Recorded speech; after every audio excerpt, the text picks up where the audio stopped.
Hello everyone, তনয়ার পাকশালাতে সবাইকে স্বাগত জানাই। যারা ফার্স্ট টাইম চ্যানেলটা ভিজিট করছো তাদের কাছে অনুরোধ রইল চ্যানেলটা সাবস্ক্রাইব করো, পাশে থাকা বেল আইকনটি প্রেস করো যাতে নতুন নোটিফিকেশন তোমাদের সামনে চলে আসে। এই ধরনের খুব সহজেই চটজলদি খেয়ে এবং বানিয়ে নেওয়া যায় একটা রেসিপি নিয়ে হাজির হলাম তোমাদের সামনে। এটি খাবার শেষে বা সন্ধ্যাবেলা কেউ আসলে তাকে সহজেই তোমরা বানিয়ে ফ্রিজে স্টোর করে খাওয়াতেই পারো। ভাপা শাহি টুকরা। এর জন্য দেখো নিয়ে নিয়েছি আমরা এখানে ব্রেড, যেটা হচ্ছে সাদা ব্রেড। এখানে আমরা কোনো রকম আটার ব্রেড নিয়ে নিই, এটা সম্পূর্ণ ময়দার। এই ব্রেড এইভাবে যে পিস পিস করা থাকে সেই ব্রেড আমরা নিয়ে নিলাম। এখানে কোয়ান্টিটিটা সম্পূর্ণ তোমরা তোমাদের চয়েস অনুযায়ী নিও। এবার দেখো সাইড থেকে এইভাবে আমাদের যে শক্ত পার্টগুলো আছে সেগুলোকে কেটে বাদ দিয়ে দিতে হবে। মাঝখান থেকে দেখো এইভাবে কেটে আমরা এটাকে 3টে টুকরো করে নেব। তোমরা চাইলে কিন্তু 2 টুকরোও করতে পারো, তাতে কিন্তু কোনো অসুবিধা নেই। সম্পূর্ণগুলোই এইভাবে সেম প্রসেসে আমরা কেটে নেব।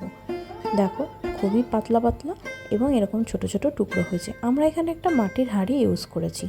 মাটির হাঁড়িটা অবশ্যই খুব ভালো করে জল দিয়ে ধুয়ে তার কিছুক্ষণ আগে অবধি কিন্তু জল সোক করে শুকিয়ে রাখা রয়েছে। এবার এই মাটির হাঁড়ির মধ্যে দিয়ে দিলাম সমস্ত পাউরুটির টুকরোগুলো। আশা করি তোমরা দেখে বুঝতে পারছো যে এই টুকরোগুলো কিন্তু একদম পাতলা। তোমরা চাইলে কিন্তু এগুলোকে 2 টুকরোও করতে পারো। এই অবস্থাতে রেখে দিয়ে ফাটিয়ে নেব আমরা এখানে 3টে ডিম। এখানে আমরা মুরগির ডিম ইউজ করেছি। এখানে পাউরুটি তোমরা হয়তো ভাবতে পারো যে কটা নিলে কটা দেওয়া যেতে পারে ডিম। এখানে আমরা 4টে পাউরুটি নিয়েছি, যার মধ্যে 3টে ডিম দিলাম। এবার দেখো এখানে আমরা কিছুটা চিনি গুঁড়ো করে রেখেছি। এখানে চিনিটা যে যেরকম পছন্দ করো মিষ্টতা সেরকম অনুযায়ী কিন্তু দিতে পারো। আমরা এখানে 3 চামচ মতন দিয়েছিলাম গুঁড়ো চিনি দিয়ে খুব ভালো করে কিন্তু একটু ভালো করে ফেটিয়ে নিতে হবে। এখানে ডিম দেওয়াতে হয়তো তোমাদের মনে হতে পারে যে একটা আষ্টে গন্ধ ছাড়তে পারে, একদম তা হবে না, চেক করতে থাকো। এখানে নিয়েছিলাম আমুল স্প্রে 10 টাকা দামের, যেটা এখানে আমরা এই কাপ মেপে টোটাল 1.5 কাপ মতন ইউজ করব। এখানে আমুল স্প্রে বা এই ধরনের গুঁড়ো দুধ দিলে কিন্তু বেশ ভালো লাগে খেতে। এর টেস্ট কিন্তু নর্মাল লিকুইড দুধের থেকে একটু বেশ ভালোই হয়। তাই জন্য দেখো দিলাম এই একটা ছোট কফি মাগ, সেই কাপ মেপে 1 কাপ মতন গুঁড়ো দুধ, আর দেব সামান্য আর একটুখানি।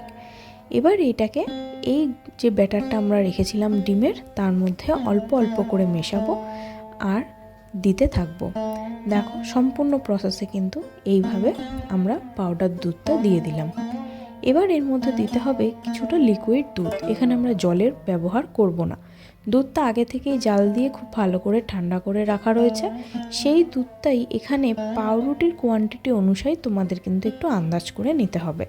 দেখো এখানে 1 কাপ মতন প্রথমে দিলাম এই ব্যাটারের মধ্যে, দিয়ে কিন্তু আমাদের খুব ভালো করে ফাটাতে হবে। এখানে যদি ব্যাটারটা পাউরুটির তুলনায় কম থাকে তাহলে কিন্তু এটা খেতে ভালো লাগবে না, একটু বেশি হলে অসুবিধা নেই। সেই জন্য এখানে আমরা দিয়ে দিলাম 1.5 কাপ মতন নর্মাল রুম টেম্পারেচারে থাকা দুধ। দেখো দিয়ে দিলাম সেই কাপ মেপেই।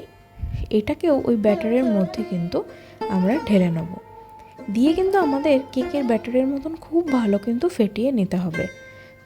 এবার দেব 1 চামচ মতন কর্নফ্লাওয়ার। কর্নফ্লাওয়ারের পরিমাণ কিন্তু খুব বেশি দিলে চলবে না। দুধের মধ্যে কিন্তু দেব সামান্য কিছু এলাচের গুঁড়ো আর দিলাম ভ্যানিলা এসেন্স। ডিমের যে আষ্টে গন্ধ সেটা কেটে যাবে এই ভ্যানিলা এসেন্সে। দেখো এবার এই মিশ্রণটা এই পাউরুটির মধ্যে সম্পূর্ণটা দিয়ে দিলাম। তোমরা আশা করি কোয়ান্টিটি দেখে বুঝতে পারছো যে পাউরুটির তুলনায় কিন্তু দুধের এখানে কোয়ান্টিটিটা অনেকখানি। ডেচকিতে জল বসিয়ে রাখা হয়েছিল, ফুটে গিয়েছে। এবার একটা ফুটো করা জালি থালার উপরে এটাকে রেখে 30 মিনিট মতন ভাপ করে নেওয়া হয়েছে। দেখে আশা করি বুঝতে পারছো কতটা ফুলে গিয়েছে। এটা এবার নামিয়ে এটাকে একটু চেক করে নেব। তোমরা প্রথমেই চেক করে নিও, আমরাও তাই করেছি, তবে সেই স্কিপ করে গিয়েছি বলে তোমাদের আরেকবার দেখিয়ে দিই। দেখো ভেতর থেকে কিন্তু একদম কুকড হয়ে গিয়েছে, তার মানে এটা কিন্তু একদম ডান। এটা আমাদের করতে সময় লেগেছে 30 মিনিট মতন। ঠান্ডাও হয়ে গিয়েছে। এটাকে তোমরা যদি মনে করো উল্টে এটাকে ঢালবে, সেটা কিন্তু হবে না। তাই জন্য এটাকে ছুরির সাহায্যে এইভাবে টুকরো টুকরো করে তারপর সেটাকে চামচ দিয়ে কিন্তু কেটে তুলতে হবে। বাড়িতে আত্মীয় স্বজন আসলে বা নিজেরাও এরকম একটু বানিয়ে ফ্রিজে স্টোর করে রাখো।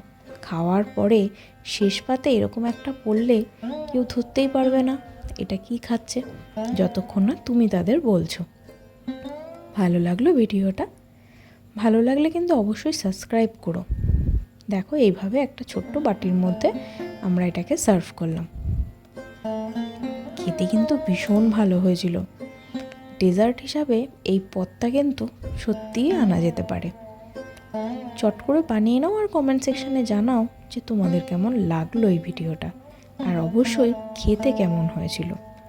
দেখো ভেতর থেকে একদম কুকড, আর এটা ভীষণ স্পঞ্জি হয়েছিল। ধন্যবাদ। দেখা হচ্ছে আরও একটা রেসিপির সাথে। আমি আর আমার মা ফিরে আসছি।